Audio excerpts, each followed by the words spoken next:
So I've always been a singer. It didn't start when I worked with Genesis. I was kind of singing. Phil Collins has left the music world and gone into privacy after a successful singing career and some less than stellar problems in his marriage. His ex-wife Andrea has said many things about this. Some people think of Phil as a great singing legend whose shows made their lives better, but others don't feel that way. Was he really as bad as some people made him out to be? Why do the words about Phil's person seem to be different? In this movie, we'll tell you everything you need to know about him and what his old bandmates have said about him. The story of Phil's life and songs. Phil Collins is a singer and drummer from Britain. He was born on January 30th, 1951 in Chiswick, West London, to Greville Philip and Winifred June Collins. His mother worked as a theater agent and his father worked in insurance. We can tell that Phil's life as a singer and artist from a young age was likely influenced by the job his mother had. He has always loved singing. He met the talented Andrea when they were both 13 years old at the Bandmates Theater School, where he was a talented student. They quickly became friends and started dating the next year. Soon, Phil and his friends set up the real thing, and later, Andrea and a friend joined them. Philip played the drums for the group, and Andrea sang background vocals and lead vocals on some of the songs. But something unexpected happened that took away from the fun of their love story from youth. Andrea's dad died when she was only 18, and her mom got married again after that. She quickly moved to Vancouver to begin a new life with her mother, and that's when the two people in love had to say goodbye. For 5 years, from 1973 to 1975, after Peter Gabriel left Genesis, Phil took over as lead singer. He had joined the band as a drummer when he was 19. He got back in touch with Andrea during this time and married her, but the marriage only lasted 5 years. He felt a creative rush after what had happened broke him, and he started writing songs that made him very popular. He won a lot of awards for his songs, including 8 Grammys, 6 Ivor Novello Awards from the British Academy of Songwriters, and many more. For the artist, things haven't been easy, though. There were very sad times for him when he had to give up his public life and music business. During this time, a lot of his old bandmates said things about him that would make you wonder what kind of guy Phil Collins was. Do you want to know? Watch out for now. Mario Bertorelli. After splitting up for a while, Phil and Andrea got back together when the Genesis band went on tour in North America. They met in Vancouver while he was playing at the Queen Elizabeth Theatre. Luckily for them, neither of their other performances were canceled. Because of this, they got to spend 8 days together, which helped them get closer and pick up their love where they left it. Phil talked Andrea into moving back to Europe with him during this time. She moved within 2 weeks, and they got married in 1970. They had a son together, but the marriage ended quickly, just like the Oracle said it would.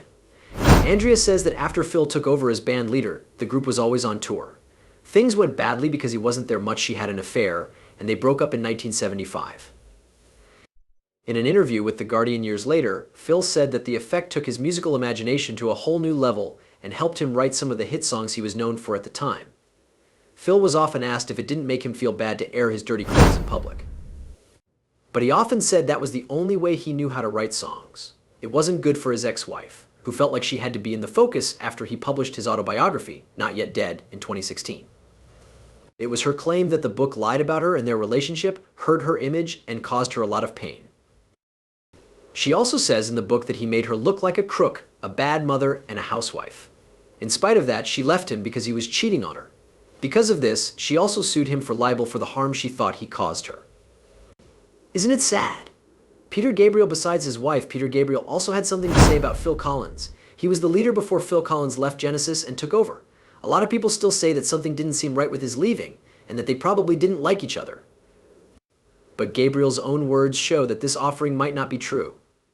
When the band did their goodbye tour, he went out of respect, and because he felt he had to be a part of the last performance of the band he had been a part of since the beginning.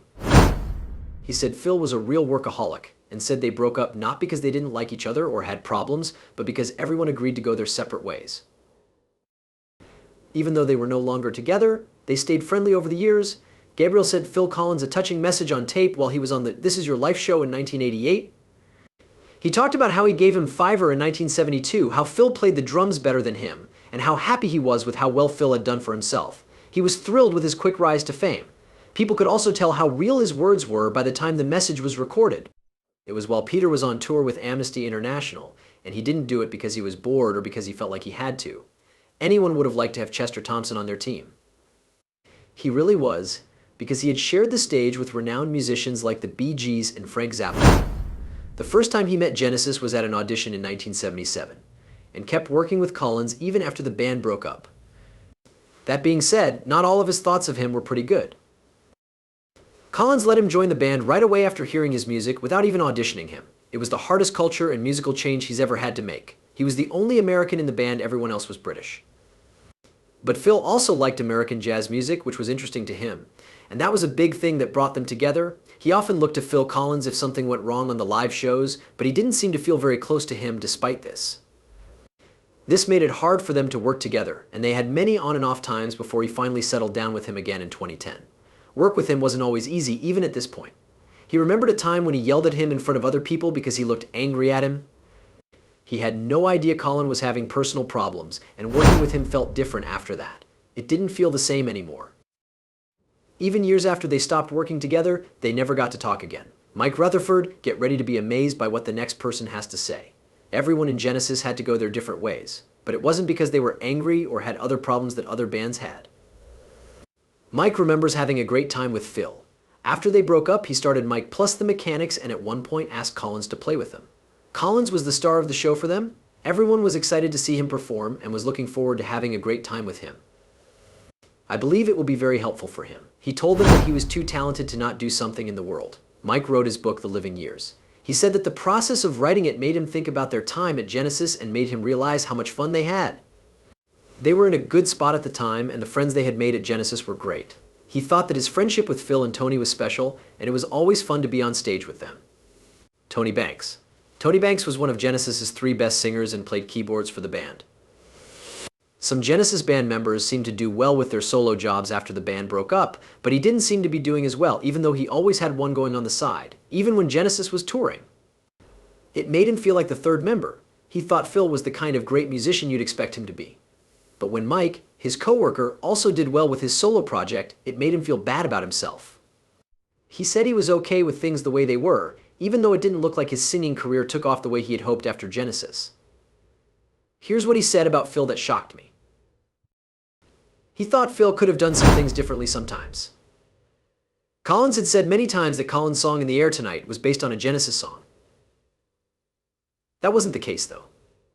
Tony said that the song was originally by Collins and that he thought they would have messed it up if they had performed it. But it was just Collins and it was his favorite song that he had ever done. He made it clear that the band would not be getting back together because there was nothing left because the well had run dry. Even more, the fact that Phil was sick made it even less likely that it would happen. Hi, Bill Bruford. This old coworker loved Phil a lot because of how talented he was. He talked about how well he could play and write music and how well he could imitate any drummer he liked or anything he heard.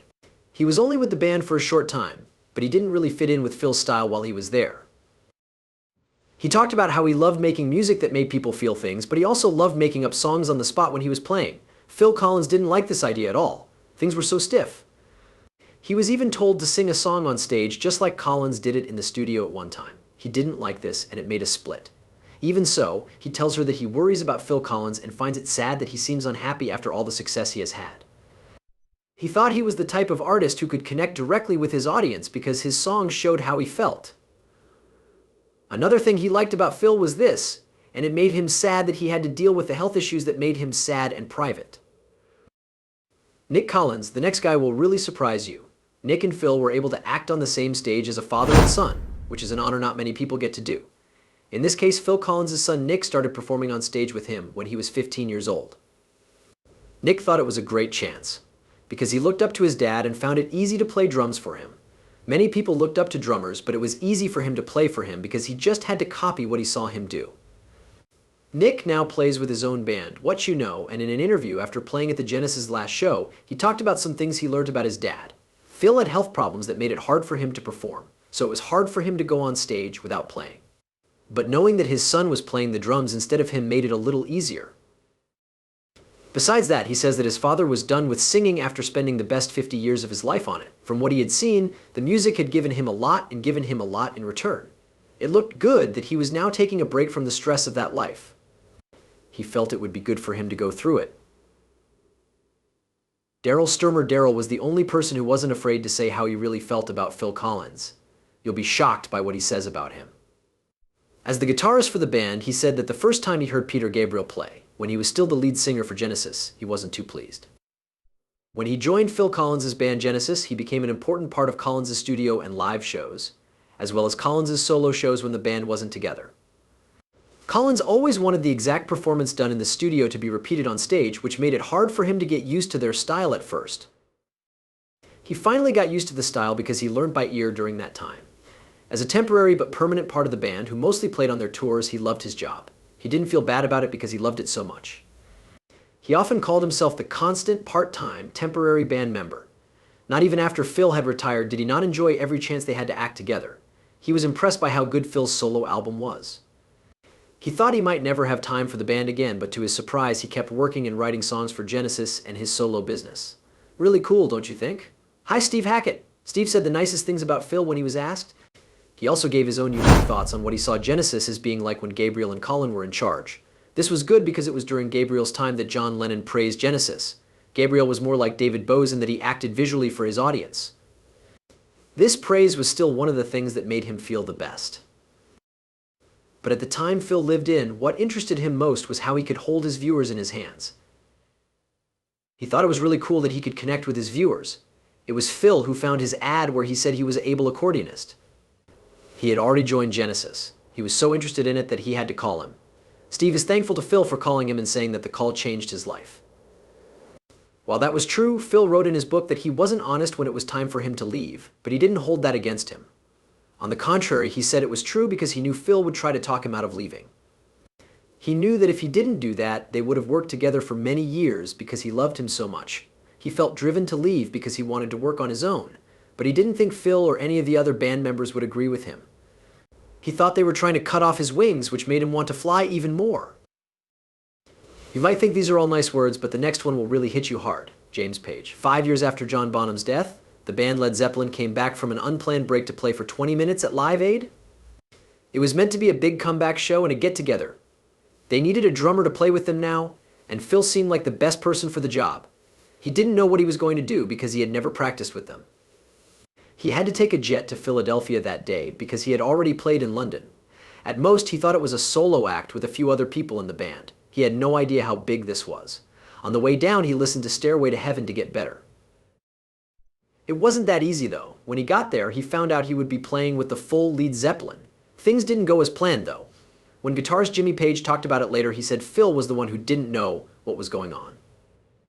Even though it had been years, he still felt bad about what happened that day. He said it wasn't smart and that the drummer Phil, who didn't understand the start of rock and roll, got them into trouble. Martha Martin. This was one of my female coworkers who really liked Phil. Before she joined the team, she had been on albums with famous singers like Steve Nicks and Joe Walsh. She still had fond memories of the song Separate Lives and everything she had done with Collins. She met him for the first time at a dinner party with Eric Clapton. It seems to her that Phil is perfect because he is kind and focused. He even sent her tapes with songs she could record for her CD while she was working on it. And that was a very kind thing to do for her. Besides that, he gave her the chance to be picked for the duet on the White Knight soundtrack. She didn't think she was hearing her own voice when the song did well outside of the movie. She felt like she was in a dream, and she owed it to Phil. Leland Sklar, get ready for what this last guy has to say. Sklar really likes Phil because he is a senior guitarist in the Genesis band. He said that before the band, Phil would answer emails in minutes, but now it could take him up to 6 months. This is because the band had made them more than just friends. The fact that they didn't know what Phil was going through in his personal life was sad. They had worked together for almost 30 years. Plus, he didn't know about it until his book came out. It wasn't just business for him, it was also a real relationship. He promised Phil that he would write to him often to see if he was okay. He didn't want them to make any new songs together. It was more about taking care of him like a real friend would. He also talked about how impressed he was that Phil kept getting better over time. After they thought they were done, and he was afraid that one day he would have to go to Phil's funeral, he was most amazed that they had planned trips and practice sessions. As soon as he thought he had seen enough of Phil's performances, he watched him practice and play again, and he showed no signs of getting tired, even though they had a very busy schedule for those shows. In a different conversation, he talked about how excited he was to see younger people in the band and play their songs. Also, it was cool to see Nick, Phil's son, play the drums just like his dad. He was so proud of what they had done together in Genesis. For him, they were more than just friends, they were a unique group of people. It's clear that Phil Collins was a great person who was liked and admired by all, even though things between him and his ex-wives were not always pleasant. Okay, so you know what his ex-bandmates say about him. What do you think about Phil Collins as a person? Let us know what you think. Tell us in the comments, and thanks for watching all the way through.